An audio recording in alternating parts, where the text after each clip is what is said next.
So, in the sermon, I said I was going to tell my call story for those who actually wanted to hear it. I don't like to force people to listen to it. I'm not a big fan of telling it. It runs a little long. I'll try to keep some of the points short. The long and short, my childhood faith experience, church experience was kind of rocky. My parents offered us the chance to stop going to church, stop going to Sunday school when I was still pretty young. And because we were kids, we said, yeah, we don't want to go. Let that be a lesson. Don't ever offer your kids the chance not to go. Turns out, so I spent a lot of my, pretty much up until I was about 30 or so, and believing that it had been my decision, and my brother's, not to go to church. But as it turns out, there was political reasons that my parents didn't want to go to church anymore. And what they were really saying to us at that age was, hey kids, we're mad at the pastor and some of the people in the church, and we don't want to go anymore. But if you think it's important enough, we'll still keep going. So, of course, they didn't say it to us that way. So, anyway, so I blamed myself for a long time. But long and short of it is, because of that scenario, we didn't grow up going to church. We didn't do Bible stories or lessons at home. Religion, God, all those kind of things slipped in a little bit into conversation here and there, because my parents were still people of faith. But really we didn't grow up with church or religion. And so even by my early teens, I was at best an agnostic. Didn't really believe in God. I had a lot of problems and questions that just did not have good answers about Christian faith, at least as I understood it, as I heard people talk about it, as I saw it being practiced.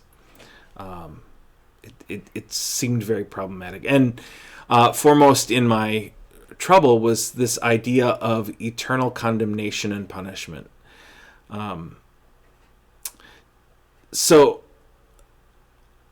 here I am. I'm not a person of faith. I'm going about my life,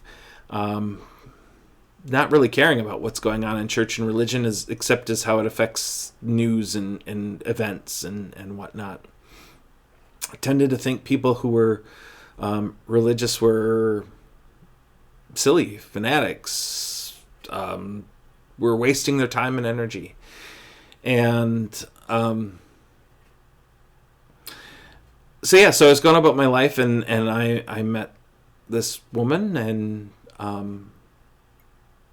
fell in love, and we wanted to be married, and we decided to get married in a classic traditional way. So we wanted a church setting. So we shopped around a few churches, and we found one we really liked for the appearance of it, for the setting.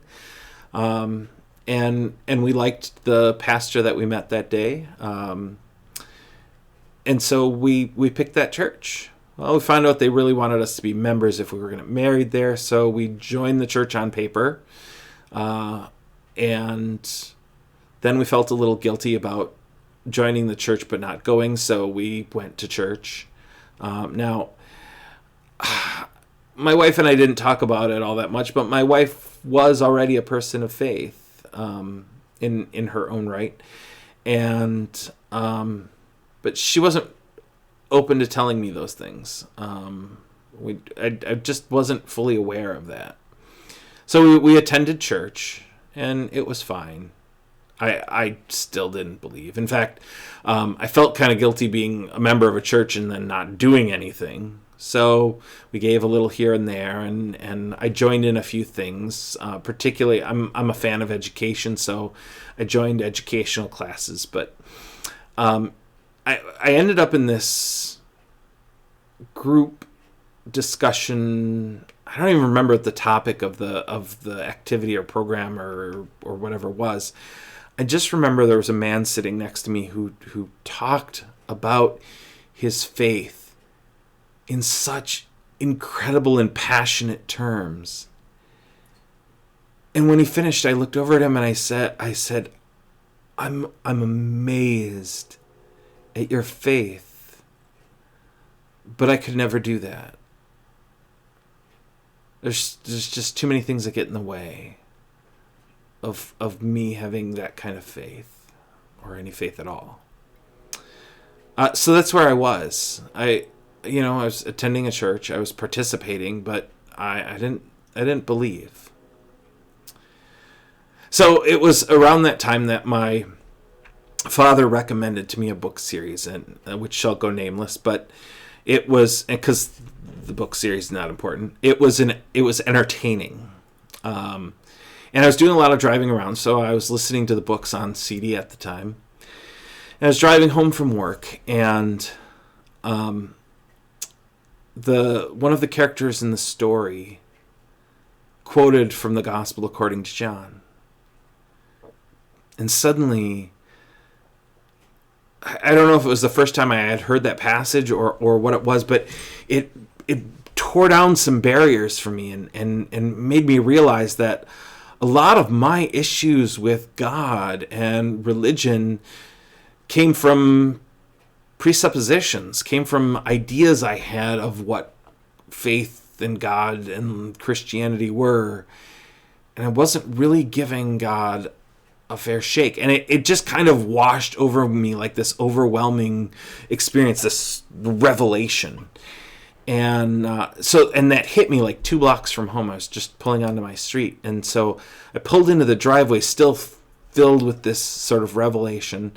And I open up the mail, and there are like 5 or 6 pieces of mail there. But the top piece of mail was a postcard inviting us to a church. And the church that we were being invited to was a church with almost exactly the same name as the main church in the story that I was listening to. And it just kind of hit me like, oh my God. Now, maybe it was coincidence, I don't know. But at that moment, I reacted. I looked up and I said, all right, I get it.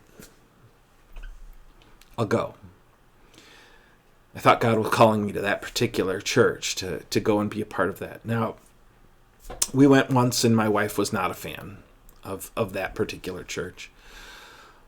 Personally, I still liked the big city church that we were going to, but I felt like God was calling me to be at that church for some reason. And it was either the second or the third Sunday that I went to that church. And because my wife didn't care for that particular church, she wasn't with me. I was there alone. And I was sitting there listening to the music and the liturgy and the sermon from the pastor. And every time there was anything, anytime there was music, anytime there was speech, everything just tore at me, and it called on me, and it said, God's calling you to something. God's calling you to serve. God's calling you to service. God's calling you to ministry. And the pastor must have thought I was insane, because here I was in like the second row, and I had tears streaming down my face, and I was so overwhelmed. And my shoulders, I know, like when I cry, my shoulders do this thing, and people behind me think I'm laughing. And I was so overwhelmed. And I had this idea, I just had this overwhelming sense that God was calling me into ministry. So I go home after church, and I tell my wife, I'm like, I had this experience. I don't know what to do with it. I'm overwhelmed. Oh my God, I think God is calling me into ministry. We weren't in great financial situation, and really the last thing I'm sure my wife wanted to hear at that time was, hey, I'm going to quit my job, go to college, get another degree, or get a degree. Actually, I didn't have any degree at that time. Go to college, get a degree, and change careers and become a pastor, and who knows what kind of chaos in our life and our family that'll be. But my wife was very diplomatic, and she said, okay, so you just found faith like weeks ago. And now you feel like God is calling you to something more. God is calling you to be a pastor. And maybe that's true, but maybe it's also that you're overwhelmed by the experience of faith, of finding faith. And my wife is filled with such incredible wisdom. And that's how I took it at that moment. I'm like, wow, I don't know. I assume that was her motivation too, but who knows? Maybe she just didn't want the chaos of it all. So she gives me this advice, and I'm like, that's completely logical. That's wise. That makes sense. And so we decided at that point we were going to give it a year. We're going to let sleeping animals lie. We were going to just let it go. Wait a year, live as people of faith, do faithful things, live out a Christian life, and see if after a year that's still where I felt God was calling me, or if I was just being overwhelmed by emotion. And so we didn't really say anything about it to anyone else. It was just me and my wife who knew. Well, I couldn't totally leave it alone. I'm a research person. I needed to know some details. So I went and I spoke with that pastor, and I said, I don't know. I think maybe God might be calling me to be a pastor. Can you tell me what's involved in that? What is that? What's that like? What do you got to do? And so he walked through all the details, and that was it. It shut it down for me, because I'm like, okay, so you need a master's degree. I didn't even have a bachelor's degree. I had some college courses that I took when I was finishing up high school, but no bachelor's degree, so I had to get a bachelor's degree. No master's degree, so I had to get a master's degree after a bachelor's degree. You're talking at least 6 years of college, maybe 8, and all the finance and debt and everything that goes with it. And we were trying to have, we knew we wanted at least 1, maybe 2 children, and we had debt already, and there was just no way. I immediately said, that's it. That's evidence I'm not going to be a pastor, and that I was just overwhelmed, and I'm not called. Nope, not at all. So that was that. It was done. So I go back to work, and I'm working, and I don't know how much later it was. I think it was maybe a month or 2. But so I'm working, managing a C-store, a convenience store, and in walks a woman who I had not seen in 10 years. She was somebody I had worked with at a previous job. And though we had both continued living in the same city, I had not crossed her path once in 10 years. And I immediately recognized her. She immediately recognized me. One of us said, "How are you doing? Wow, what a shock seeing you after all this time." And so we very briefly exchanged some pleasantries, and she looked at me and she said, what's going on with you? And I don't know why I told her, but because I hadn't told anyone else. I mean, it was, like I said, the idea that I was called to be a pastor was between me, my wife, and the one pastor, who didn't really know any of the people I knew, didn't have any connections to my family or anything, or really any of my friends or anyone else in my life. But for some reason, I just felt like I needed to tell this woman, who I hadn't seen in 10 years, that she was the third person to find out. I found my faith. I felt called to be a pastor. I realized that I couldn't afford all the education requirements, and then realized that I was not called to be a pastor at all. So she looks at me and she says, in my boyfriend's church, my boyfriend's father's church, the boyfriend's father was the pastor, there was a man who was later in life, and he felt a calling to become a pastor, only he faced the same problem. He wasn't going to be able to afford the cost of going to school and doing what needed to be done to be ordained as a pastor. And so he just knew that he wasn't going to be one. But somehow word had gotten around the church that this man was in this position. And so one day, following a church service, another member of the church was in the pew adjacent to his, turned around and said, "I really think you should become a pastor." And then wrote him a check for $40,000 so that he could go. I looked at her and I said, "Wow, that will never happen to me." Less than an hour later, my parents showed up where I was working, and my mother said to me, we think you need to get an education, to go back to college, and we'll find a way to take care of it financially if you want to go."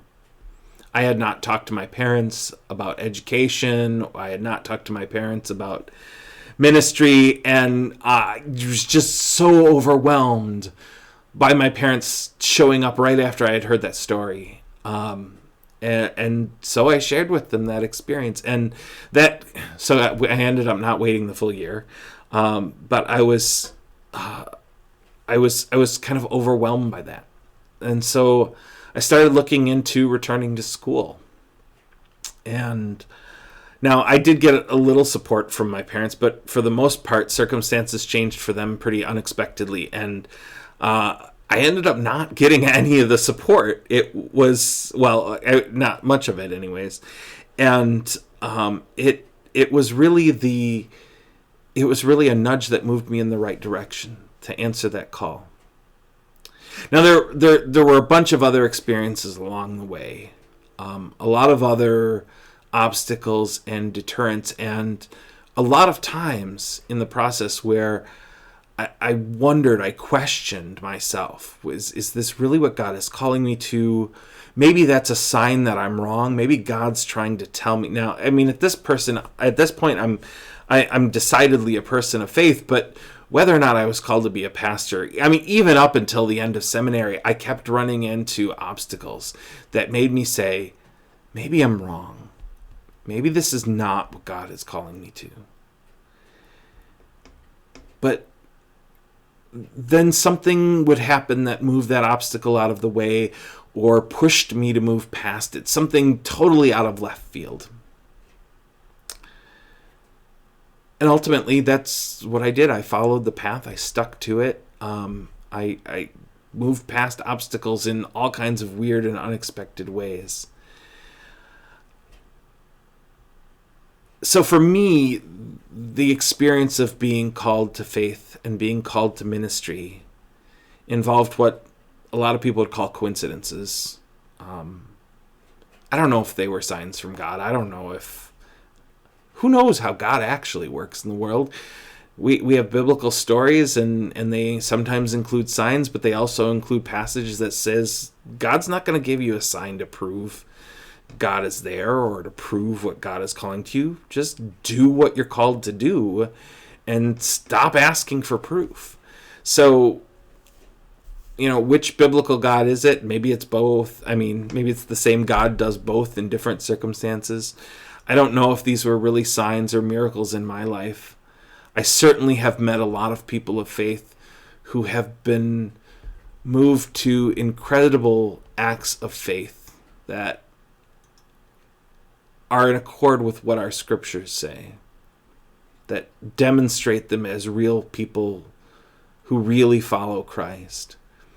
And yet their call stories are, yeah, I saw this pastor, I thought it was pretty cool or amazing, or I was in awe of how that person affected others. And, their story doesn't involve any miracles or signs or anything like that. I don't even know if mine really includes any at all, or just a bunch of dumb coincidences that lead me here. I think God works in our lives in all kinds of different ways, because God's not a machine. God's engaged in who and what we are. And so you can't come up with a rigid set of principles and theologies that tell you who God is and how God will act and what God will or won't do. I think God is far more connected to us individually and as communities of people than we often give God credit for in our faiths and religions. How's that passage go? More things in heaven and earth than you can imagine, Horatio, or something like that. That's how I understand God. Far beyond what our religions and theologies ascribe to God.